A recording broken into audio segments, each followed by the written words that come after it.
full stack, but why? SpaceX rolls and stacks Ship 30 ahead of Flight 5. Why are they in a rush? Ship 31 completes its first static fire. How did it go? SpaceX begins stacking its second Block 2 Starship just 2 months after the first, and Rocket Lab preps for mass production. Can they catch SpaceX?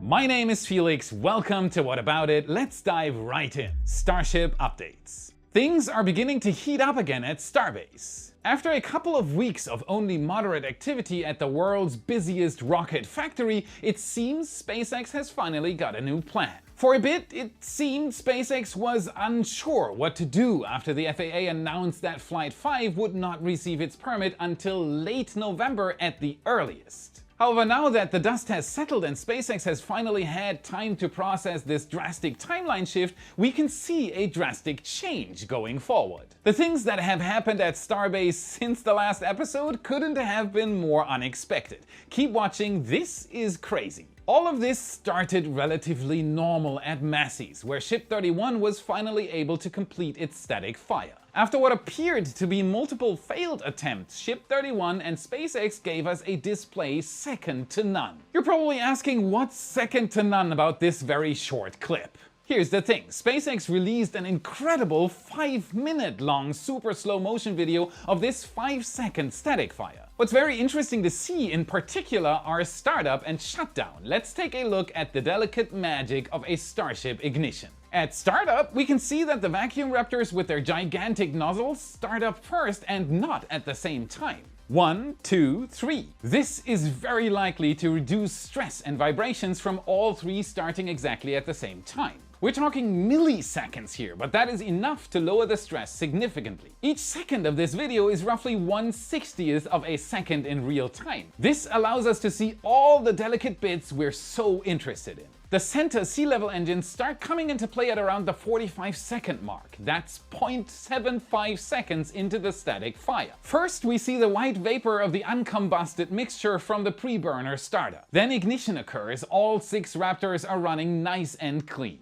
This continues for around 3 more minutes and 3 seconds in real time until we can see the shutdown procedure start. You can tell by the throttle being gradually lowered until this happens. Combustion instability, a widely used but rarely fully explained term, comes into play. See that wobble in the flames on the RVACs? The atmospheric pressure wins over the rocket engine's pressure at the nozzle's end. That's an important last part there. While pressure is still high inside the combustion chamber, it doesn't exceed 1 atmosphere at the exit anymore. That's the goal of a rocket nozzle, have the same pressure or as close to the surrounding as possible at the end of the nozzle. That's why the RVACs are so much larger. They are supposed to run in space. There's almost no pressure in space though. The system has to work quickly at this point because this wobble is really bad for the engines. It makes the entire nozzle flex and contract, and the resulting vibrations are transmitted to the Raptor engines themselves and to the entire rocket. That is why this part looks almost real time. There are just a few hundredths of a second between the vacuum engines shutting down and the center ones. Way less than at the start. After this short but spectacular 5-second static fire, Ship 31 has hopefully completed the last test needed before stacking on Booster 13 ahead of Flight 6. We were curious. A source close to SpaceX told us that Ship 31 was the first to undergo a new and different testing routine specifically altered for future prototypes. So that is why it took them longer than usual. Musk even posted on X after the static fire that Flight 6 would be ready to fly before Flight 5 even got a chance. That tweet also confirmed again that Flight 5 is ready to launch. This includes both the flight and the ground hardware. Another way we can tell this test likely went flawlessly is that SpaceX immediately rolled Ship 31 back to the build site. From here, engineers will likely check all the hardware to ensure it went perfectly, and hopefully, unlike its sibling Ship 30, it will not need any engine replacements. So that is the last of the Block 1 ships to static fire, and this isn't even today's big news. And with the pace at which SpaceX has been working on the Block 2 ships, it's possible that this may be the last test on Ship 31, as its newer siblings may quickly overshadow it. Especially after the recent developments with the second Block 2 ship, Ship 34. It looks like the Star Factory is ramping up because the nose cone and payload bay of Ship 34 were just rolled out of it and into the high bay for its first set of stacking. That means SpaceX is now stacking its second Block 2 Starship. Wow. Looking at Ship 33, it took only a month and a half from rolling the first segments out to final stacking. They've come a long way from water towers being built in a tent. Given that Ship 33 was the first of the Block 2 ships to be stacked, it's likely that SpaceX will want to reduce that time even further. Another interesting note is that SpaceX has already decided to change the design between these two ships. From 33 to 34, there are already changes again. Let's take a look together. For example, the heat shield has expanded in some areas, such as near the tip. SpaceX also fully finished the heat shield for this prototype before it rolled out. It also appears that some of these structural reinforcement stringers have been expanded slightly. There are also 2 additional notches at the top which appear to be camera housings. More cameras!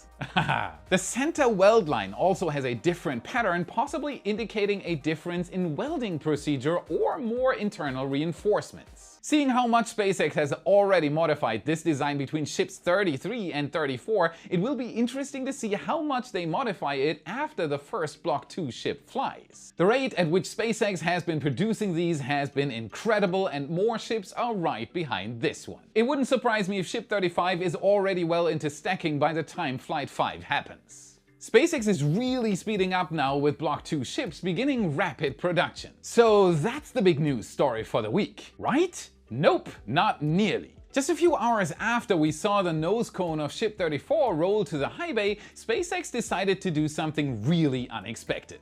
They rolled booster 12 out to the pads. What?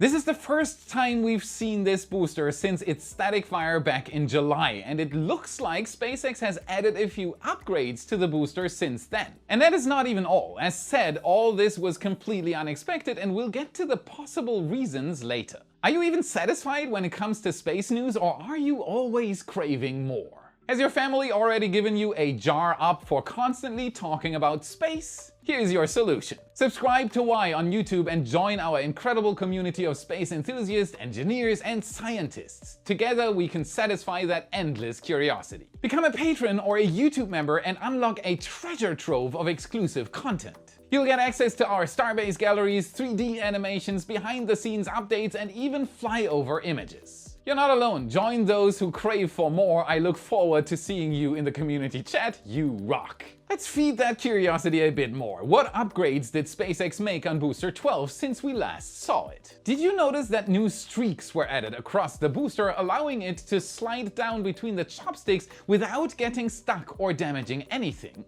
Safety gloves are on. They decided to roll Booster 12 out to the pads around the same time they rolled Ship 31 back to the production site, and this is all only the start. Still, this came as a surprise to everyone, as most of us were expecting SpaceX to wait until closer to November to begin flight preparations. At first, we believed that this would be for a catch testing on a full-size booster instead of just a test tank. And at first, it appeared we were right. Shortly after Booster 12 arrived at the pad, it was placed under the chopstick arms and lifted into the air. However, instead of being partially lifted, it was lifted all the way to the top of the tower and held there by the arms before being placed on the pad. Was Mechazilla flexing? SpaceX later confirmed that this was a very special test, something we'll hopefully see many more times in the future. They were doing this as a test to ensure all of the new upgrades to the chopsticks and the tower could handle the booster's weight. And fortunately for all of us, it appears they could. Phew. This means that the punching bag Booster 14.1 is likely done. SpaceX has now finished an important test with Booster 12, but this was far from everything that happened. SpaceX released another road closure, this time for the ship. For the ship? Ship 30 finally began to move from its resting spot in the rocket garden. Yep, SpaceX rolled the whole stack out to the pad. As if SpaceX wanted to tell the world something, Ship 30 marched down to the pad, giving us some truly spectacular views. While posting some epic rollout images on X, SpaceX confirmed that Ship 30 would still be the Flight 5 Starship. With Booster 12 and Ship 30 out at the pad, why not stack them, right? Shortly after Ship 30 arrived, Booster 12 received a final missing piece. the hot staging ring. It was quickly hooked up to SpaceX's LR-11000 crane and placed on top of booster 12. It's interesting to see how fast SpaceX can do all this. There is quite a bit of routine there at this point. The next day, Ship 30 was placed between the chopstick catch arms, stacking time. Just a few hours later, it was lifted into the air, and over the course of an hour and a half, it slowly rose above booster 12 before moving across and being placed on top. Stack! Stack! So there we have it, the first stack of this pair ahead of Flight 5. It's been a few months since we've seen a sight like this. In fact, the time between the last stack during Flight 4 and this one was longer than the time between Flight 3 and 4. That being said, SpaceX's speed accomplishing this was extreme to say the least. Both booster and ship were rolled to the pad and stacked in only 36 hours. So this begs the question, why would SpaceX do this so quickly? One possible reason is to get testing out of the way. SpaceX still needs to perform the full wet dress rehearsal with this ship and booster, which will give them valuable data in preparation for Flight 5. But why would they do it now and in such a hurry, with regulatory approval at least 2 months away? There are two possible reasons for that. Number one, SpaceX did this to pressure the regulators to hurry up their approval for Flight 5. After all, showing that flight hardware is prepped and ready on the pad is a pretty strong image, and it appears that SpaceX is becoming increasingly impatient with the FAA. This is a very strange matter. On one side, there is a perfectly understandable interest in protecting the environment and public safety. On the other hand, SpaceX will likely try to convince the government to speed up the regulatory process. It is not just SpaceX either. The capabilities are required for the Artemis mission back to the moon. No lunar Starship, no new footprints on the moon. Even the Pentagon has expressed its interest in Starship. These parties may begin to place pressure on the FAA as well. With the ever-looming threat of China winning this space race, it may become a national security issue, with Starship as the only solution. SpaceX even seems to be willing to go further. Musk announced that SpaceX would be suing the FAA for government overreach. Woo. Another more unlikely possibility is that SpaceX will launch anyway and face the consequences later. As unlikely as this may seem, SpaceX already has a precedent for this. During the high-altitude flight testing campaign a few years ago, SpaceX launched SN8, the first of its high-altitude flight test vehicles. It was designed to give SpaceX data on how to properly belly flop and land a Starship, which would later lead to the successful landing of Ship 29 during Flight 4. However, a thing that is often forgotten about this first flight test is that SpaceX did not have a license for it. Before the flight, SpaceX modified portions of the flight profile similar to what they are trying to do now with Booster 12's landing versus Booster 11's. However, the FAA never cleared this new flight profile and told SpaceX that they did not have clearance to launch before they did. Despite all of this, SpaceX launched SN8 anyway. That flight violation is often only a footnote in history books. SN9 launched only 2 months later, showing that this violation had little to no impact. I'm fairly sure this would be different on a full-blown Starship launch to space. Given the size difference between the two vehicles and that Flight 5 is intended for orbit, this seems very unlikely. What do you think? Will SpaceX launch Flight 5 without a license? Should they do this or play it safe? Let me know your thoughts in the comments. SpaceX has plenty to do even without launching a Starship, but ultimately that's what drives the program forward. They've expanded their presence by building a second launch pad and tower. Thanks to our flyover, we were able to see that SpaceX is much further into development on the tower than you may think. Starting with the parts of the tower that are yet to be attached, during our flyover we were able to spot this. So what is that? These appear to be the same reinforcements which SpaceX has been placing all along the chopsticks for Tower A. So that means despite these chopsticks being shorter and therefore lighter, SpaceX has still decided to reinforce them. This is likely why SpaceX has not rolled them over to the launch site yet. Applying these upgrades on the ground will be much simpler. This also means SpaceX will likely begin reinforcing the top of Tower B as well, similar to what they did on Tower A. We could also spot these sections of the ship quick disconnect arm. It is getting more. These are still just some of the initial sections that are attached directly to the hinge, and they do still appear to be identical to the ones on the first tower. Turning our attention back to the launch site, we can see that the launch mount has also received quite a bit of work. As a side note, did you know that you can take a helicopter ride over Starbase and get the same views as in our videos? Visit redlineheli.com/Felix to book your helicopter ride over Starbase with $25 off. Give it a try when you're in the area, it is unforgettable. As we suspected, SpaceX has begun digging out small sections. These are filled with water now after the recent bad weather, so it is likely SpaceX needs to drain this area of any water that managed to get in before they can begin excavating further. SpaceX has also finalized the shape of the sheet pile walls. We know these are the last ones SpaceX added as they no longer have the pile driver on site. SpaceX may use this new line of sheet piles to build a spot to run pipes through. These pipes would likely provide water for the deluge system and propellant for the booster. If it does turn out that SpaceX is using this area to bring propellant to the booster, then that also means that SpaceX will likely place the booster quick disconnect on the opposite side of the tower. This is opposed to the launch mount, which had the booster quick disconnect on the same side of the tower. This seems likely as the booster quick disconnect, similar to the ship's quick disconnect, typically needs quite a few repairs between launches. SpaceX performs what's known as a pitch over maneuver shortly after launch to avoid accidentally colliding with the tower and keep it as far away from the launch pad as possible. It doesn't take a rocket scientist to know that anything on the other end of those flames will have a bad time. SpaceX also started testing the Flight 5 full stack on Monday, September 23rd, right away. They did not wait around. Closures were set for Monday, Tuesday, and Wednesday. Monday was reserved for the so-called GSE test. GSE stands for Ground Support Equipment, so basically everything besides the rocket that is involved in a launch. The tank farm, fuel lines, condensers and vaporizers, countless valves, all these components are being tested to ensure everything is set for the big day, the full wet dress rehearsal, which should in theory be today if you watch this video on release day. We'll of course do a full report on the wet dress rehearsal on Friday if it does happen until then. I was in the chat of our 24/7 live cameras watching it unfold with the community. It is always worth checking out. It's on the main page of our channel at the top right below the banner. Besides the LOX load on booster 12 starting a little late, this was a very nominal test. It's unknown if the late liquid oxygen load start was planned.